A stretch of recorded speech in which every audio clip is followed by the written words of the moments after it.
Assalamualaikum warahmatullahi wabarakatuh. Halo semuanya, saya Kalabar Mardika, pengajar PLP dari UNES yang akan mengajar kalian beberapa minggu ke depan. Gimana nih kabar kalian? Semoga baik-baik aja ya. Di masa pandemi ini, walaupun pembelajaran dilakukan secara daring, saya harap kalian semua tetap semangat dalam melakukan pembelajaran ya. Dan jangan lupa kalian juga tetap menerapkan protokol kesehatan dimanapun, baik itu memakai masker, menjaga jarak, dan juga jangan lupa mencuci tangan. Baik, materi kita pada kali ini adalah menggambar model. Nah, tujuan dari pembelajaran ini kita diharapkan kalian bisa menjelaskan bagaimana konsep menggambar model, unsurnya, prinsip, dan juga bagaimana prosedur menggambarnya. Nah, apa itu model? Sebelumnya di kelas 7 kalian sudah mempelajari tentang menggambar flora, fauna, dan alam benda. Nah, sebenarnya di sini sama konsepnya tentang menggambar juga, tapi di sini kita akan menggunakan model sebagai objek menggambarnya. Jadi pada contoh gambar ini ada gambar mobil, dan juga kalian juga bisa mengamati benda-benda yang ada di sekitar kalian, bisa digunakan sebagai model. Ini ada gambar mobil di sebelah kiri dan sebelah kanan ini adalah hasil dari gambarnya. Nah, pertama-tama kita pahami dulu nih apa itu konsep menggambar model. Menggambar model itu adalah menggambar di mana awalnya itu menentukan objek yang akan digambar. Jadi sebelum memulai menggambar, kalian pertama itu harus menentukan objek yang akan digambar dulu. Itu konsep dasarnya. Kemudian setelah itu konsep berikutnya, hasil gambar kalian itu harus tepat baik bentuk dan karakternya dengan objek aslinya. Jadi kalian sebisa mungkin menggunakan pengamatan kalian sendiri, bukan karangan yang ada di pikiran kalian. Ada beberapa prinsip menggambar model. Ini yang pertama ada prinsip komposisi, proporsi, keseimbangan, dan juga kesatuan. Dalam prinsip komposisi juga terdapat beberapa jenis. Nah, ini yang pertama adalah komposisi simetris, yang kedua asimetris, yang ketiga komposisi sentral. Apa itu komposisi? Ini akan kita lihat.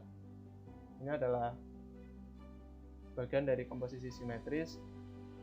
Nah, yang dimaksud komposisi simetris itu adalah susunan dari objek yang kalian gunakan sebagai model menggambar itu susunannya itu sama antara kiri dan kanan, baik bentuk maupun ukuran, seperti contoh bagan pada gambar ini ya. Kemudian komposisi asimetris. Kalau komposisi asimetris itu kebalikan dari komposisi simetris. Kalau tadi sama antara kanan dan kiri, nah kalau ini berbeda, tapi tetap penyusunannya itu harus disesuaikan ya agar terlihat lebih indah. Nah, ini bisa kalian amati di gambar berikut ini. Ketiga adalah komposisi sentral.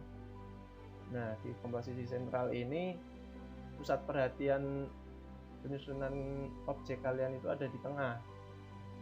Jadi penyusunan kalian itu ada satu fokus yang ada di tengah sebagai point of interest atau fokus dari gambar kalian.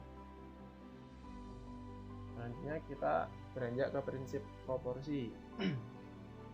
Nah, prinsip kedua dari menggambar model adalah prinsip proporsi. Apa itu prinsip proporsi? Proporsi itu perbandingan ideal dan harmonis antar bagian objek. Jadi bagaimana objek aslinya dan apa yang akan kalian gambar itu perbandingannya itu harus sesuai. Nah, seperti contoh pada gambar ini ada gambar alam benda ya ini.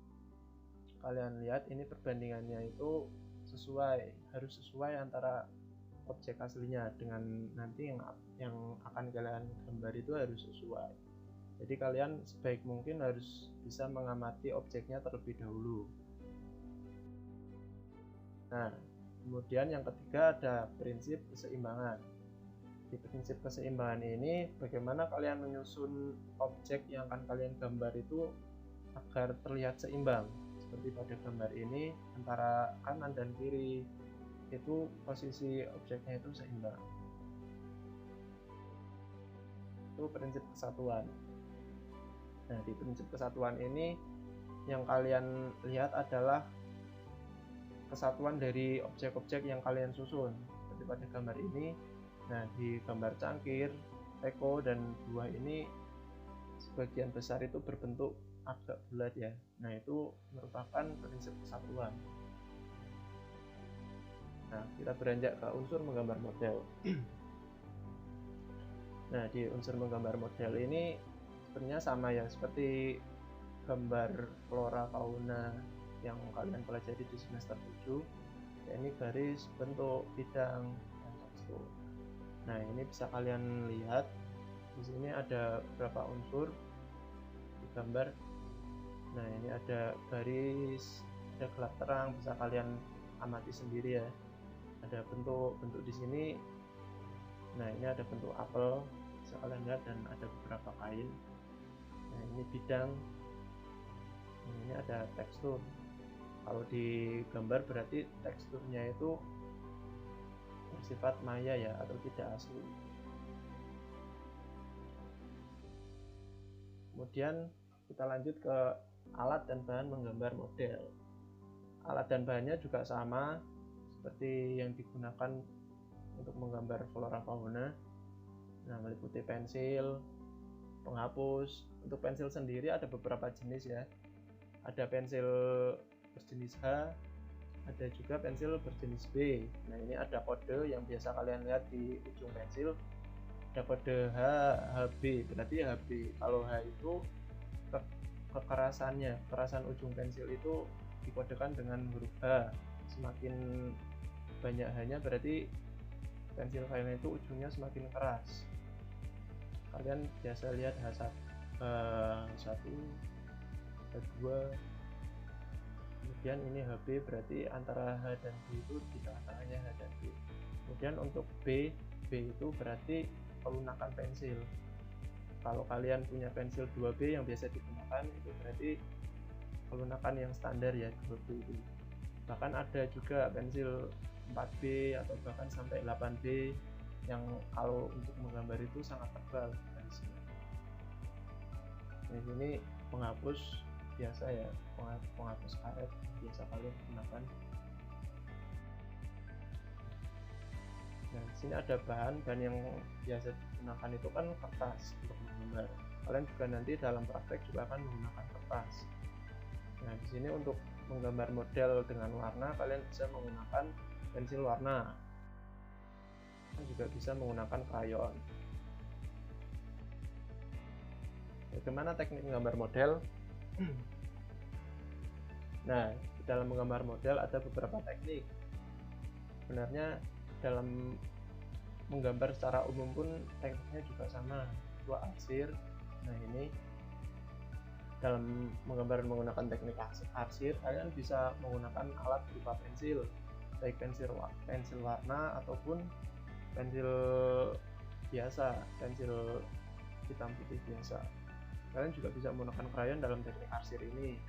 Nah, dalam arsir ini kalian bisa lihat hasil gambar yang digunakan itu kasar.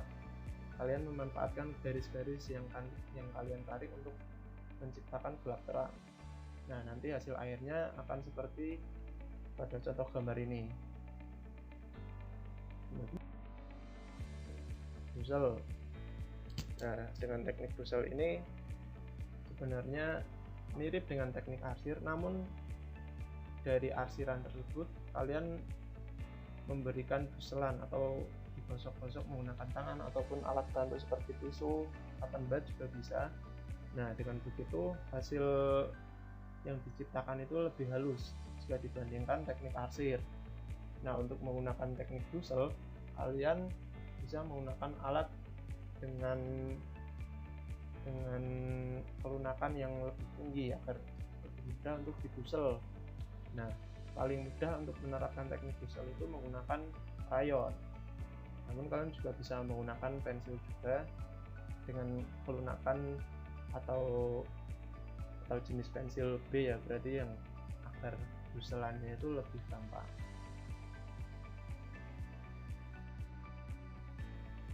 Ada teknik pointillis. Nah, di teknik di teknik pointillis ini kalian memanfaatkan titik-titik untuk menciptakan gelap terang. Jadi di dalam teknik pointillis ini kalian hanya memanfaatkan titik-titik saja. Jadi kalian membuat titiknya ini satu-satu untuk menciptakan gelap terang. Namun tetap kalian harus membuat dasarannya terlebih dahulu agar nanti dalam meletakkan titik itu lebih teratur. Dalam teknik pointillis ini kalian bisa menggunakan pensil atau kalian juga bisa menggunakan media lain selain yang ada di contoh tadi seperti ballpoint ataupun drawing pad. Nah, kita beranjak ke prosedur menggambar model. Nah, dalam menggambar model seperti yang sudah saya katakan tadi, yang terpenting itu adalah pengamatan objek. Jadi hal yang pertama yang harus kalian siapkan adalah objek gambar terlebih dahulu. Kalian persiapkan terlebih dahulu objek gambarnya, kalian susun terlebih dahulu, karena dalam penyusunan objek yang akan digambar itu kalian juga harus menerapkan tadi komposisi simetris, asimetris, kalian pilih salah satu. Nah, setelah kalian persiapkan, kalian tata, nah, kemudian kalian menentukan teknik, alat, dan bahan yang akan kalian gunakan dalam menggambar. Nah, tekniknya seperti tadi yang sudah saya sampaikan, ada arsir, doodle, dan juga pointillis. Kalian bisa memilih salah satu dari teknik tadi, ataupun kalian juga bisa menggabungkan beberapa teknik. Kemudian alat. Nah, dan di sini alat itu disesuaikan dengan teknik yang akan kalian gunakan. Seperti tadi, jika arsir kalian bisa menggunakan pensil, namun jika doodle kalian menggunakan media atau alat yang lebih lunak, bisa menggunakan pensil dengan kode B ataupun dengan krayon. Kemudian bahan. Nah, di sini bahan secara umum yang digunakan untuk menggambar adalah kertas. Setelah menentukan teknik, alat, dan bahan, kalian membuat sketsa dari objek gambar yang telah kalian siapkan tadi. Nah, sketsa di sini agar lebih tipis, kalian menggunakan pensil berkode H kalau bisa. Namun kalau tidak ada, kalian bisa menggunakan pensil dengan kode B yang paling kecil. Nah, kalian bisa menggunakan pensil 2B juga, namun dengan garis yang lebih tipis. Nah, kalian membuat sketsanya terlebih dahulu, gambaran awal dari objek gambar yang sudah kalian siapkan. Setelah membuat sketsa, kalian memberikan kesan gelap terang. Dalam memberikan kesan gelap terang, kalian menggunakan teknik yang sudah kalian tentukan tadi, baik itu arsir, pointillis maupun doodle. Nah, di sini kalian bisa menggunakan warna ataupun hitam putih. Kemudian yang terakhir kalian buat detail dari objek yang kalian gambar agar lebih bagus. Nah, ini di sini yang kalian tunggu-tunggu nih, latihan soal. Untuk memperdalam materi kalian bisa mengerjakan latihan soal ini ya. Ada 5 soal di sini. Nanti kalian bisa screenshot ataupun catat. Di sini bisa kalian baca sendiri. 5 kalian akan menganalisis gambar ini. Kemudian nanti hasil latihan soal dikirim ke link ini dengan format kelas, nama, dan presensi. Terakhir pengumpulan minggu depan ya, hari Senin. Terima kasih. Kemudian itu materi yang saya sampaikan. Tetap semangat dan jaga kesehatan. Semoga pandemi ini akan segera berakhir dan kita bisa tatap muka. Semoga saja. Tetap semangat. Kalian bisa menggunakan referensi dari buku paket ataupun dari internet ya. Jadi perluas referensi kalian, walaupun pembelajaran secara daring, tapi tetap kalian harus semangat belajar ya. Terima kasih. Wassalamualaikum warahmatullahi wabarakatuh.